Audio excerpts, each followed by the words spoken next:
what do you call that? I can see that our brethren are learning something from this class. And I can see that from Preacher Gabby and also from Preacher Bert. Right?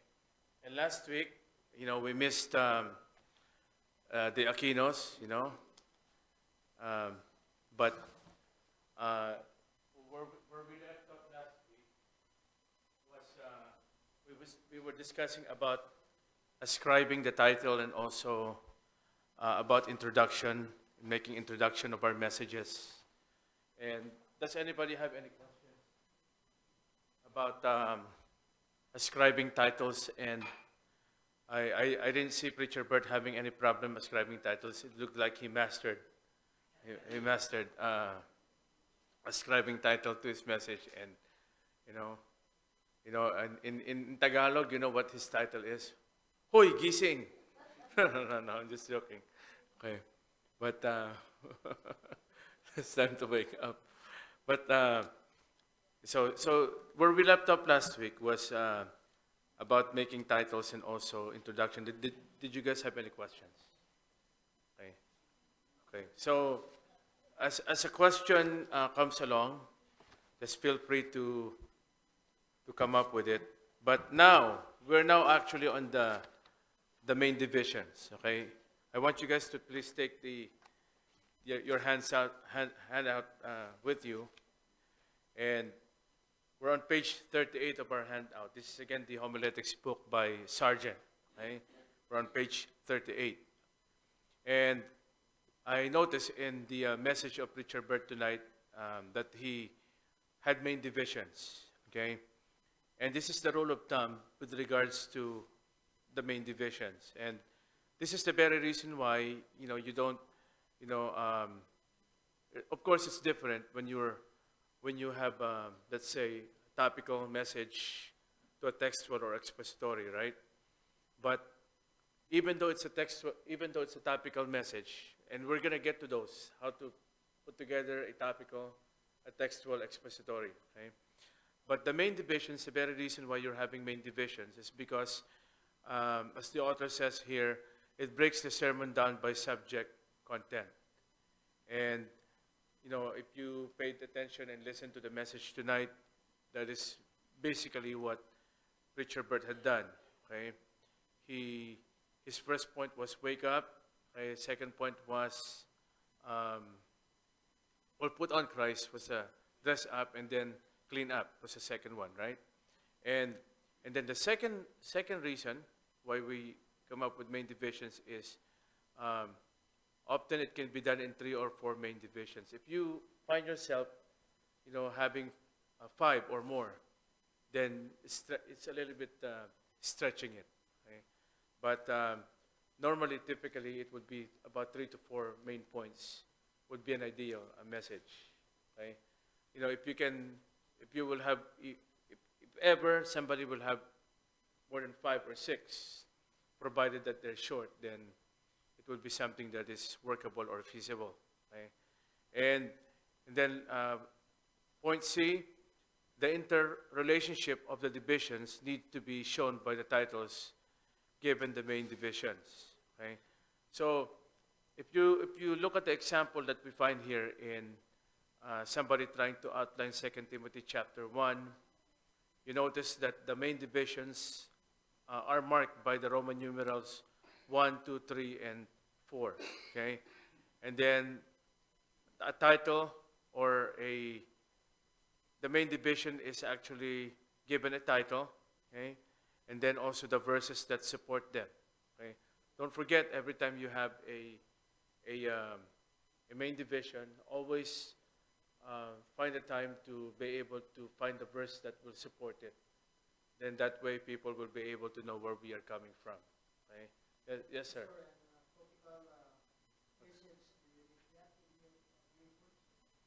In some of the like I'm saying with regards to the topical message, it's really hard to find like a progression like it's actually different when you're trying to find a main division and using a textual or expository message, because those those words you will actually find from the text or from the passage. And then you can be able to find a progression in a logical progression. Right? But with topical, it's different. Right? Like for instance, if your topic is with regards to, say, why does God do not answer our prayers according to how we want them? Because there's disobedience, there's prayerlessness. See, sometimes, those things, you don't necessarily get those from the same passage, but you get them from the different portions of the scriptures, provided that you have supporting verses, right, for them. Right? So you don't have to necessarily have like main divisions. But main divisions, most of the time, work for textual and also expository message. And also when you're trying to do like a verse by verse, like a biblical homily. And that's what most people in the radio industry are doing, is they're trying to do a verse by verse. But with topical, it's different. But you will see what I mean by that when we go to how we generate a topical message, because I will show you I will show them to you one by one, right? And then I want you to look at page 38, and this is actually one way for us to be able to keep on track when we are teaching or preaching. This, by the way, this setup does not only work for preaching. This also works for teaching, right?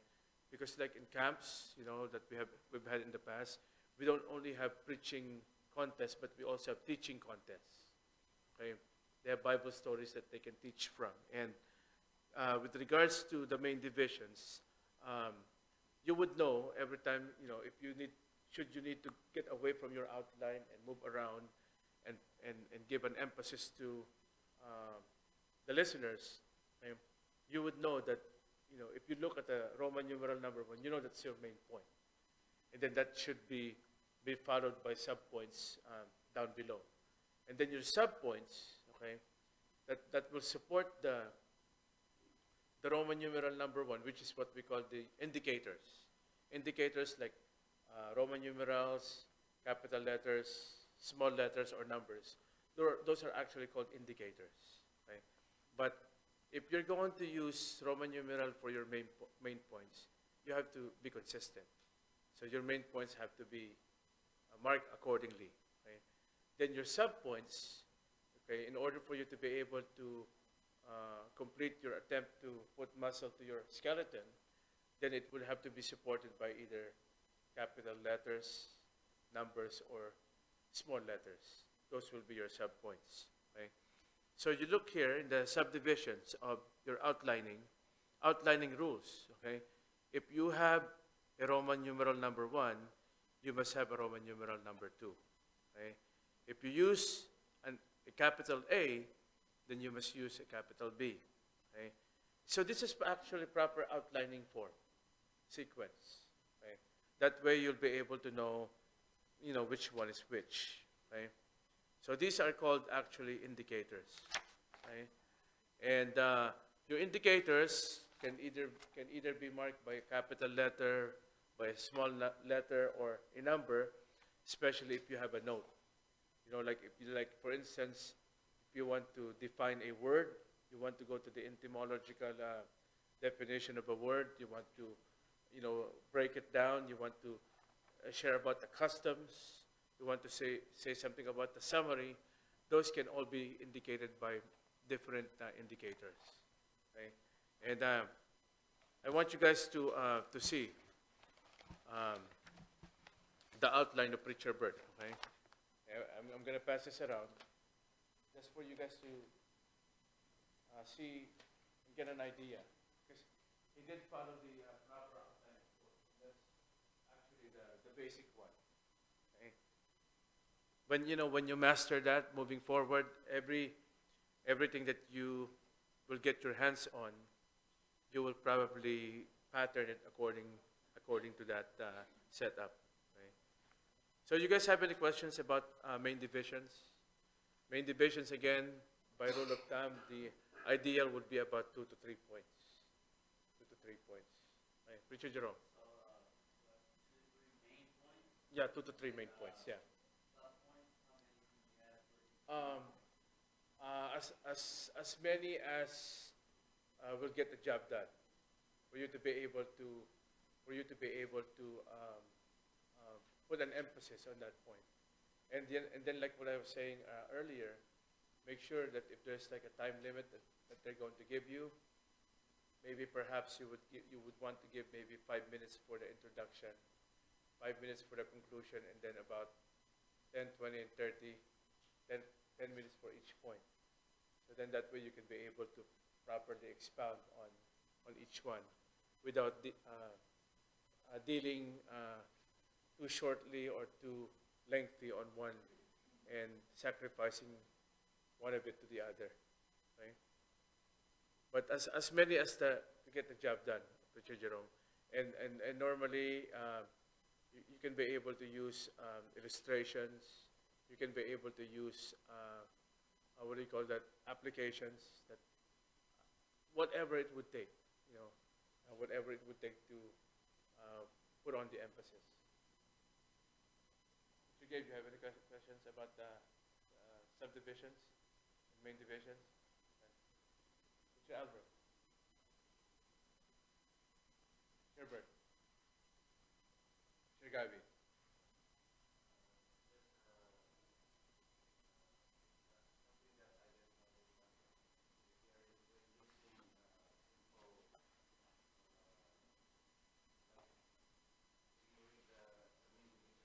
Mm-hmm.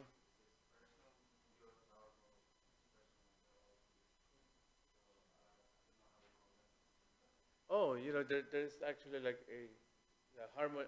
They're trying to find like some kind of harmony or logical, logical order to follow. But um, I was writing this down last night, and I put down the time required to break the subject down into its title and main divisions, if done properly, may involve 2 to 4 or more hours, depending upon the length and complexity of the material. So, I think any pastor or preacher would have done their job if they would have spent at least 2 to 4 hours preparing their message. Okay? I think if you spend less than 2 hours, I think you are walking on thin ice with regards to maybe a couple of hours. But sometimes, it takes, if you know that you're going to do something on a Sunday, sometimes it would take about 2 weeks, 4 weeks to put everything together. Okay? But the time to put together the title, your text, gathering the materials, and then putting everything together would take about 4 hours, I would say. Okay. You guys agree with that? And then I want you guys to look on the third page. I don't think there's a page ascribed to this, but the page right after the subdivisions. This is actually a sample of a message. Okay? And you notice on the upper left hand, and I have actually followed this over the years, you put down an occasion. Okay? Normally, if you're typing or you're writing your messages, on the upper left hand it says here sermon PM. Normally, what I would do is I normally would put down the occasion. Why I'm preaching this message. What is the occasion? If there's no occasion, just put down midweek service, put down Sunday night service, or put down Sunday morning. Okay, and then, okay, it's also a good practice to put down the date you preached it. Okay, because I know some preachers who tend to recycle messages, and they do not know that they have preached that message, in the same place. My Bible, I put down, when somebody preached, I put down who preached it, what date.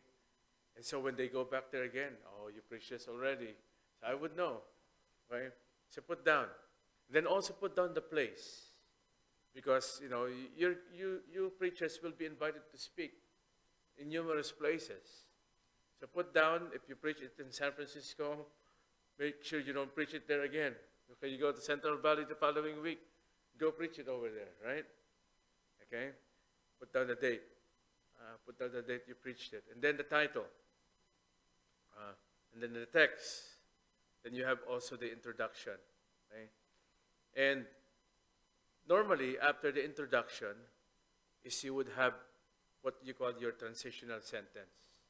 What is a transitional sentence? Okay? This is what a transitional sentence is. Okay?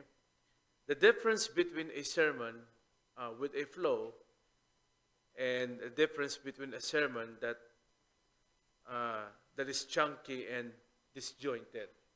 Okay? When you say chunky and disjointed, it means there's, you do not know if it's going to introduce you to a new idea or of some sort. But it just keeps on going and going and going without giving the people or the listeners a warning that you are already in the body of your message. So basically, the transitional sentence is what connects the introduction to the body. Okay? It's what connects the introduction to the main points. So if you have 3 main points, chances are you're going to mention your transitional statement 3 times. Okay? So after introduction, you give your transitional statement. Okay? Then after your transitional statement, you give it, then you go on and move on with your first point. As soon as you get done with your first point, then you repeat your transitional statement again. That will connect you to your second main point. Okay? You finish your second main point, then repeat your transitional statement one more time to segue you to the third point, or third and final. Yes. Mm-hmm. Yes, sir.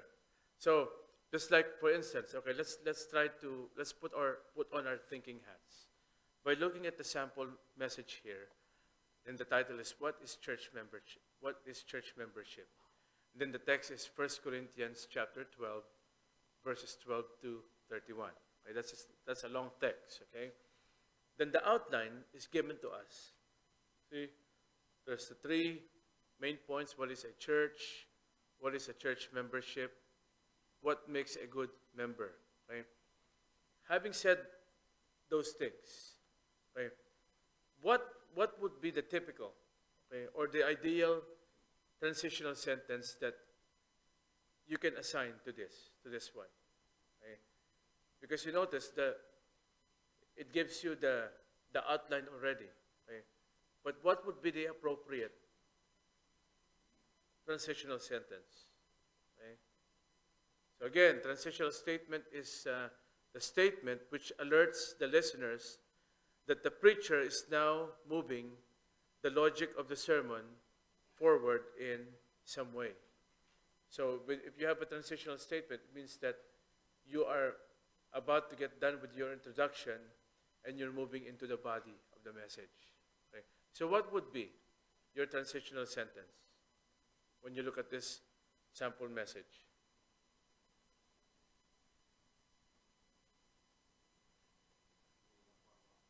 Yeah, it can be in a form. It has to be in the form of a question, or it can be a statement. Yeah. What is it? Okay, what God says about it. Yeah. Or you can put down, what does the Bible say about church or church membership and good member? Okay. What does the scripture say about the following? Okay.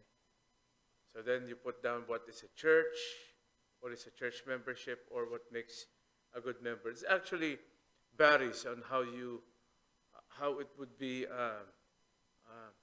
If it's simple enough for you to use it, then I would suggest that, if you think it's simple enough, then I believe it would also work for your listeners. Right? But you can be able to see here how to properly put a muscle on a skeleton. Yes?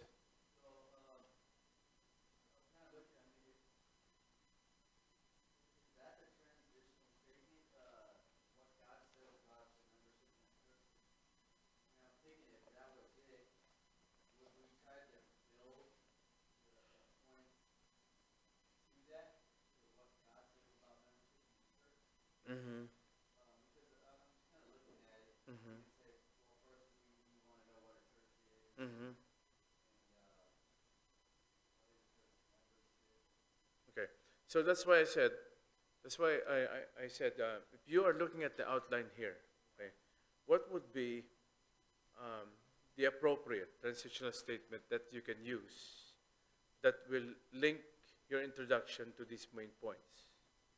Okay. Yeah, in your own words. Yeah, because you know a lot of homiletic books teaching people how to um, write sermons. They don't actually encourage transitional statements, and but the only reason why is because that's how we are trained. You know, when Pastor was training us, and I find it very helpful for me because it allows me to connect the dots in my message. You know, yeah, you can be able to use those as you transition from one point to another, and then also as you try to conclude your message.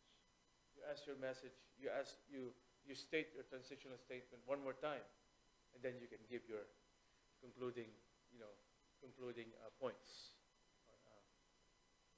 And that's how people, and you know, it also helps people to remember where you're coming, you know, what you're trying to accomplish when you have a transitional statement. See, because there's a, you know, it's in a way you're reviewing it for them, you know, and every 10 minutes they're being reminded about it, and even in the concluding part of the message, they're being reminded of what you're trying to accomplish. Yeah. So you guys see the benefit of a transitional statement. You know, if you were taking notes last Sunday, in our message in the book of Acts, chapter 7, verses 54 to 60, my transitional statement was, "Why did the Lord Jesus Christ stand?" Okay. But then in order to welcome Stephen, that's number 1 point.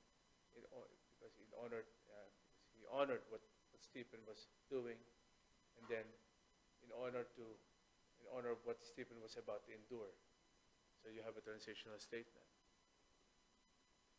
So you guys see now the benefits of it. It allows us to take our listeners and even the readers to what we are trying to accomplish. You know, Richard Gabe.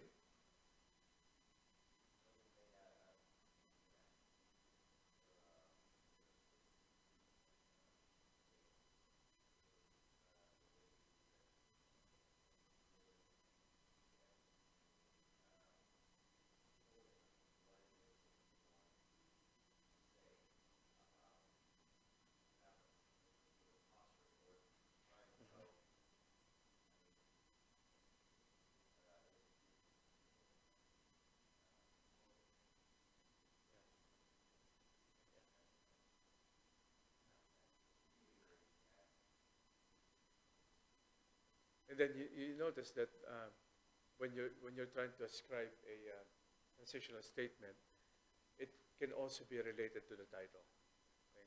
But not necessarily. However, we may find it to work. Okay? But it's getting late. It's already 10 o'clock, so we're going to end here. What I want you guys to do is we're going to have a test next week. I'm going to try to remember your faces. Who am I going to give tests to? 7 of you next week. Next week we won't have any lecture, and I would even let you take home the test. You don't have to stay here and finish it. I'm going to let you take it home. But just basically, not necessarily an objective test, but just to find out what we have tried to cover the past 5 weeks, because we've actually been meeting for 5 weeks now, and it's about time for us to take a pause and try to go over some things that to check your retention of the material. Right? And I want you guys to look through this, and whatever questions that you may have, right? I'm going to give you the test next week. You can take it home, but if you have any questions, I'm okay to stay for about an hour and answer your questions. But look through this, okay? Try to be familiar with it, and we'll go from there, okay? Richard Gabe.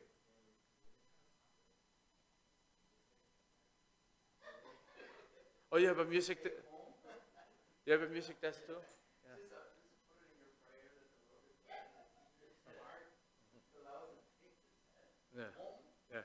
So I'll let you guys take it home, and then let you guys have 1 week to finish it, and then you can return it the following week. Okay? All right. Okay. Mr. Gavi, would you please dismiss us in prayer?